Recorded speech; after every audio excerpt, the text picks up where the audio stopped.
The crowning jewel of the Kelmscott Press books is generally agreed to be the works of Geoffrey Chaucer, known as the Kelmscott Chaucer.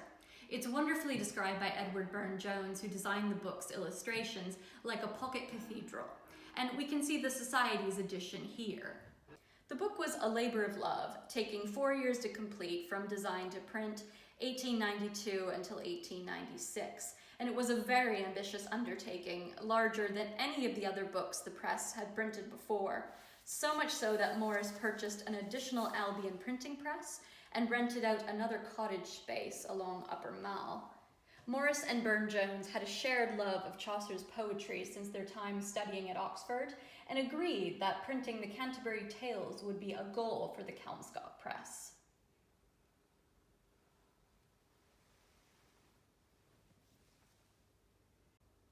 The Chaucer is 564 pages, with both black and red ink throughout.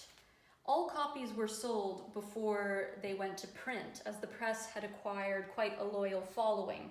This example here is one of 425 paper copies that were sold at £20 each. They also produced 13 vellum copies, priced at 120 guineas.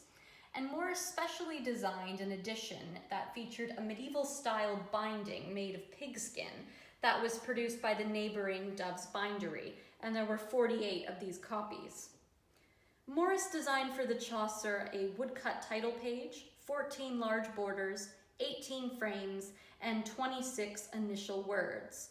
The Chaucer was also the first time Morris perfected the technique of integrating printed illustrations within the text.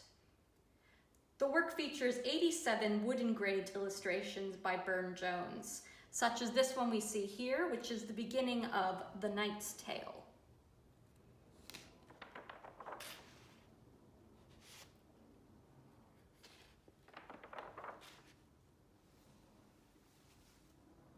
Morris originally designed the Troy font in 1891 for use in the Chaucer, but after 2 trial pages were printed, he deemed it too big and had it recut to a smaller size and named the smaller second version the Chaucer.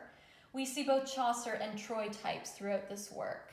This is the last page of the Chaucer, and we can see Morris's printer's mark here, as well as Chaucer shown in old age. The Chaucer is the most celebrated work of the Kelmscott Press, which can certainly be seen in its intricate designs. It's also bittersweet, as it's the last title printed by the Kelmscott Press that was directly overseen by Morris, as he passed away shortly after. Morris asked his close friend and neighbor Emery Walker and Sidney Cockerell, the secretary of the press, to take over after his death, but the 2 men felt it was too driven by Morris's personality, and so they completed the titles he had planned, but closed the press shortly after in spring of 1898.